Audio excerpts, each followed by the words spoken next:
I love Greenville, but I'm not going to sugarcoat it. It is not for everyone. There are places that do have certain types of things. However, some places you may have to sacrifice, which that's what I'm breaking down today.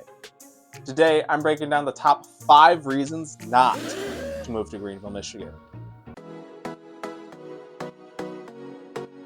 Now, before we get into this video, if you like this video, please drop a comment down below. Where are you watching from? I'm very curious. And if you do end up liking this video, go to the like button's house and pounce on them like the Pixar logo pounces on that eye. Without further ado, let's get into the video. Coming in at number 5 is the lack of diversity and homogeneity. Now, what I mean by this is Greenville is a predominantly homogeneous community. If you are coming from a major metropolitan area and value a wide variety of cultures, languages, and international dining options, well, you might find Greenville lacking. While community is friendly and very welcoming, the cultural landscape is traditionally Midwestern. This means fewer specialized cultural events, fewer ethnic grocery stores, and a less diverse school population. If cultural diversity is a top priority for you and your family, then you may find Greenville lacking in that department.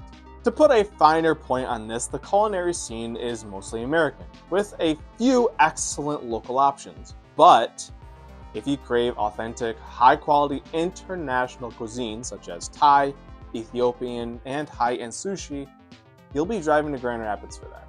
Number 4 is the time sink. Now, what I mean by this is, let's say you do get a job in Grand Rapids, Michigan, and you've chosen to move out to Greenville just for that extra space and just for a little bit more for your money, especially when it comes to the house.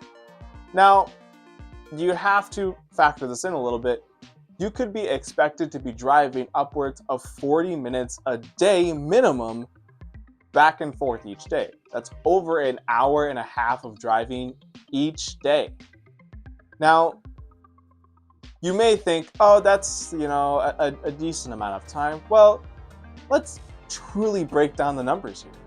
What does the actual time clock of your entire week, let alone year, look like if you're constantly driving back and forth for about an hour and a half each day? Now, driving an hour and a half each way equals to about 7.5 hours a week.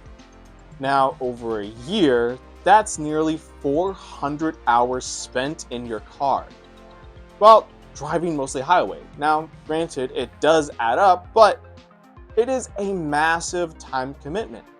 And you need to ask yourself, is the money saved on housing worth the time cost in your life? For many, it is, but for others, that time is better well spent with family or on one of your hobbies.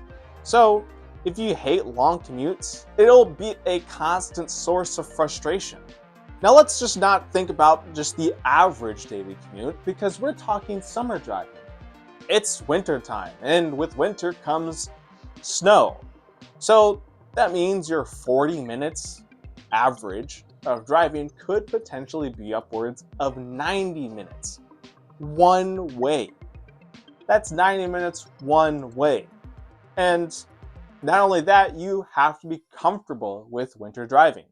Now, you need a relatively reliable car that can successfully start up when the weather gets nice and cold. But you have to factor in it's going to be slow driving when you're going on your way to work. Granted, there are people that are going to be flying no matter what weather it is, but if you want to be a relatively safe driver, well then, you're going to have to be aware of that time sacrifice. Because now it isn't just 40 hours, it's closer to 90, one way. Now, coming in at number 3 is the limited high-end shopping and specialized areas. Now, what I mean by this is we do have a Walmart and a Meijer and all of those grocery store type things. But we don't have any specialized boutiques. Yes, we do have small boutiques local in downtown Greenville. But if you're looking for a high-end department store or a specialized medical clinic or say even a niche hobby shop, you won't find it here. You'd be driving to Grand Rapids for those amenities. And this means that a simple trip to buy a specific item can potentially turn into a half-a-day affair. If you value the convenience of having every possible retail service within a 5-minute drive, Greenville will feel relatively restrictive. Now, while we do have a decent-sized hospital, or Spectrum Health, or I think now it's formerly known as Corewell Health, they do have medical services. However, if you do have a specific medical service that you need to be seen for, I can't necessarily say that those operations are available in Greenville. Now, coming in at number 2 is the lack of anonymity. Now, what I mean by this is typically with a small town, people know almost everyone. And with having such a tight-knit community, people do know people, which means that if you went to your local coffee shop all the time, odds are that barista will most likely know what you're going to be ordering. And for some people, that feels relatively intrusive, especially if they're very closed off and very more towards themselves. If you value anonymity or prefer to keep your business private, the close-knit nature of Greenville can feel relatively intrusive. If you're coming from a big city where you can kind of disappear into the crowd, this adjustment can be difficult. And the lack of anonymity can translate into a certain level of community pressure to conform or participate. While participation is encouraged, if you prefer to keep it yourself, you might find it a little hard just to make that transition. And coming in at number 1, to maybe some people's surprise, is the gray winters. Now, what I mean by gray winters is that because of the unique area that we are, we don't necessarily get many blue skies, especially during the winter. It is very much cloudy, which people do see December as kind of like one of those depressive months because you don't get much sunlight. And it can have mental and psychological effects that people aren't necessarily wanting. So it is a huge factor, and especially in the wintertime, we do get lake effect snow. Granted, it's not as bad as those located near Lake Michigan, but again, it does travel and we do get lake effect snow. Now, beyond the gray, the wind chill can be brutal. Now, the cold is often accompanied by a biting wind that makes the temperature feel much lower than what it actually is. That's wind chill. In order to combat this, you need high quality winter gear, not just for the snow, but for the wind and for the cold. So it's best to invest in things like gloves, a heavy winter coat, snow pants, snow boots, and heck, even an ice scraper, because you live in West Michigan and it snows here. The thing that you're definitely going to need is an ice scraper. So those are the top 5 things to consider and reasons why you should not move to Greenville, Michigan.